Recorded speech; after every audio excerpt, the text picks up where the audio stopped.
Hello everyone, and happy Canadian Thanksgiving weekend to all my fellow Canadians out there. I was just at my parents' today with the kids and my wifey, having a nice Thanksgiving dinner. It was good. It was nice to see them, and I still have a bit of a lingering cough, so if I cough during the making of this video, I apologize. So, I had a really interesting experience today. As you heard me say, I have a bit of a lingering cough, and there's this traditional First Nations medicine that you can use, and it's called Wike. And at the place where I work, we keep jars of it in what we call a medicine room, where we keep all the sacred medicines and everything like that. And I walked into the bedroom today, and sometimes what I'll do is if we're going out for the day and the dog has to stay inside, I put everything I worry about him getting into, I put it in our room and I shut the door just to prevent this little guy right here from getting into things and chewing everything up. So I go in there and my lunch bag was on the ground, and for some strange reason, there was this bit of, see if I can get in my pocket here. The one time I need to grab it quickly. See if I can show it to the camera. Was this bit of Wike. It comes from a water plant. It's the roots. So you can turn it into like a, from what I understand, you can turn it like a tea, and you can drink it, or you just take little nibs of it and eat it. It's very strong, very potent, but it works. I don't remember at all picking up a piece of Wike when I was at work last. I didn't put any of it into my lunch bag because it was right by my lunch bag, and I don't remember shoving any Wike into like a pocket. So somehow this ended up in my house, or ended up in my lunch bag and came home. It fell on the floor. I don't know where it came from. My guess is it was a coworker that did it. The only other alternative that I can think of is it was one of the spirits that I work with who was looking out for me and put some in my lunch bag when no one was watching. They wanted to make sure I was okay. Only explanation, two possibilities I can think of, because I did not put it in my lunch bag. Yeah. If I were to grab Wike, I wouldn't grab a big chunk like that. I'd grab some Wike that was pre-cut up into smaller pieces and just stick it in my pocket, because then, you just go through it in one day. You don't have it for a couple days. So that was that experience. The other story I want to tell is a few months ago, some friends and I that I work with, we went to a healing lodge, traditional First Nations healing lodge south of where we are, for our own healing experience. A friend of mine, we're sitting around their sacred fire. Everyone was accounted for. We all knew where each other are. We all knew each other were. And it was a sacred fire. We had a circle around us. And behind my friend and I were some sleeping cabins. And we heard footsteps in the gravel. I turned around. I did not see anything or anyone walking behind me. I looked at my friend. And I'm like, "Did you hear that?" She goes, "Yes, I heard the footsteps." And then later on, we spoke to one of the staff there, and she says that kind of thing happens all the time. So very similar to our healing lodge where I work. Another strange experience happened to me. I was walking out to the outhouse, and there was this tall gray figure walking in front of me. And he kind of had, one way to describe it was he kind of had uneven shoulders. He was like a gray color. He was kind of glowing. And I assumed he had like a headlamp on. So I'm following him out to the outhouse. I'm like, oh, okay, well, I'll just wait at the outhouse. I get walking down the path. It's a straight line. The path is a straight line. I have my headlamp on, so I know I can hear, I can see everything that's going on around me. I get to where the trail branches off to the outhouse, and this figure disappears. And I'm like, what the heck just happened? So I go to the outhouse. The outhouse was locked from the outside. No one was in the outhouse. The only way that someone would be in the outhouse if it was locked from the inside.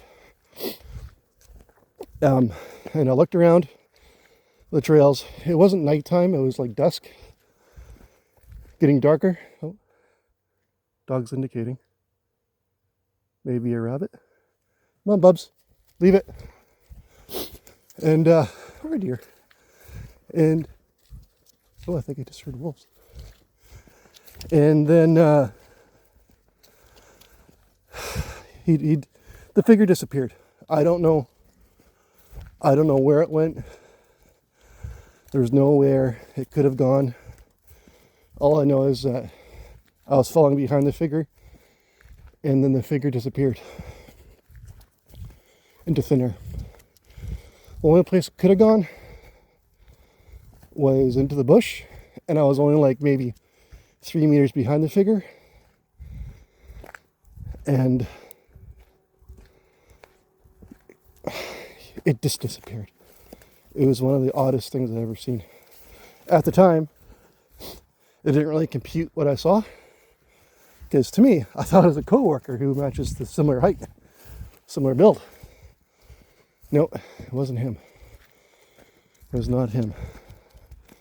Because I would have seen someone standing off in the distance wearing a headlamp, or I would have seen a gray figure out there. So I don't know. I really don't know. And that happened there. And we, again, smell smoke. Probably someone has a campfire going. And again, we spoke to the staff and goes, yeah, people see figures all the time. There was another thing that happened. Some friends and I, we went for a walk along the shoreline on the lake, and we found piles of coins. Now remember, we were on an island. There's nowhere to spend money. We found piles of coins. Now I know the little people, and I've had dreams of the little people. Little people like shiny things, and they like coins. So this pile of coins was very representative of that. And the coins were like in an area where it was like the rocks are turned into like a chair or a shrine, and the rocks are stacked around that. We also found like an old spoon.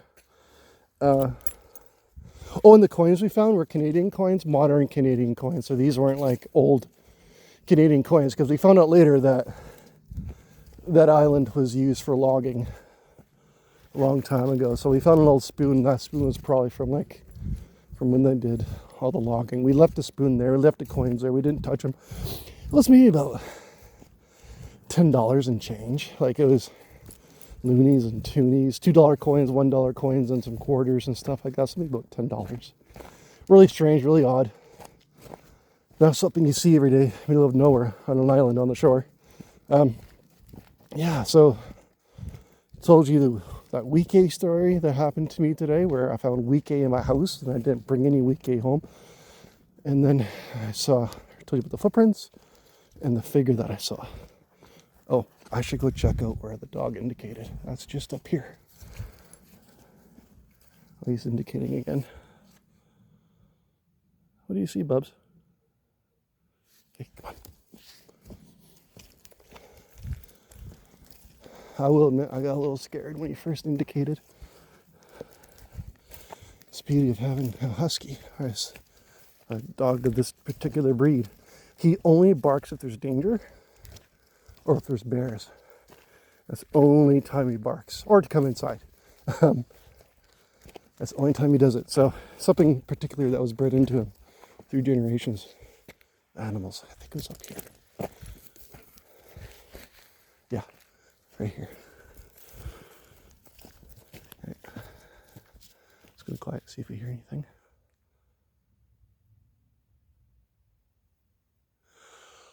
That's me catching my breath.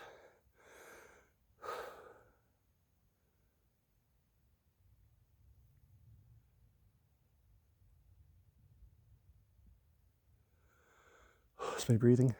Sorry. This is a hill here, by the way. It's not flat.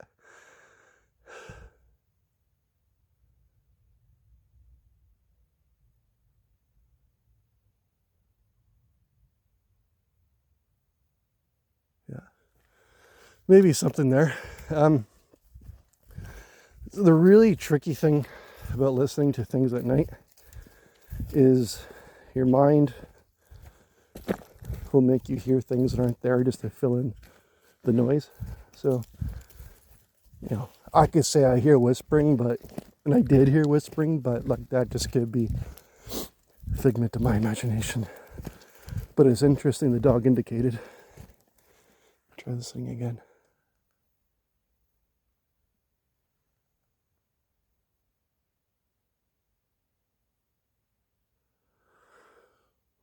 It's me breathing.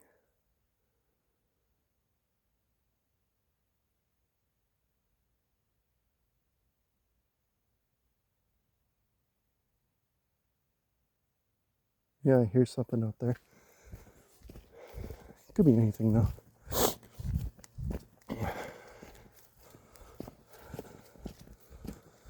All right. It's a beautiful night. It's cloudy, so it's a little bit warmer. If it was clear, it would be colder, that's for sure. The clouds keep the heat in.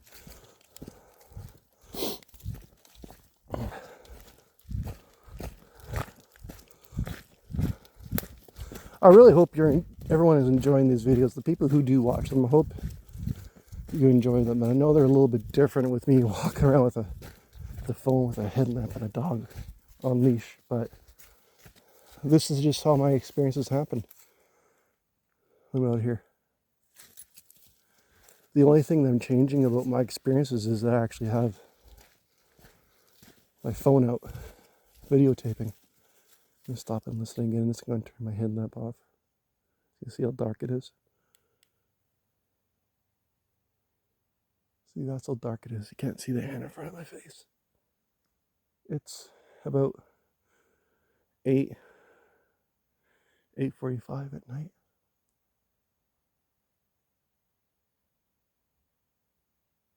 Yeah. Okay. Yeah.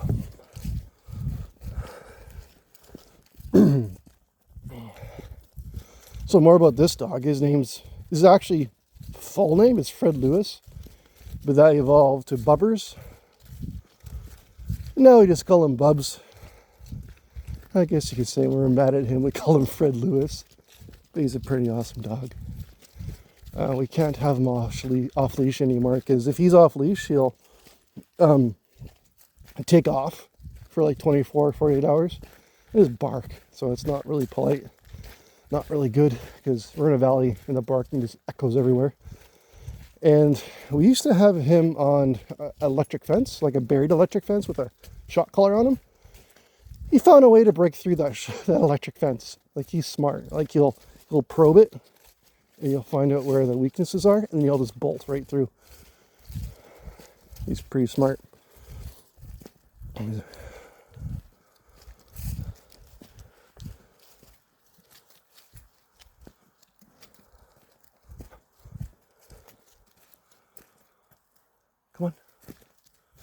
Okay, well, I think that's all it for now.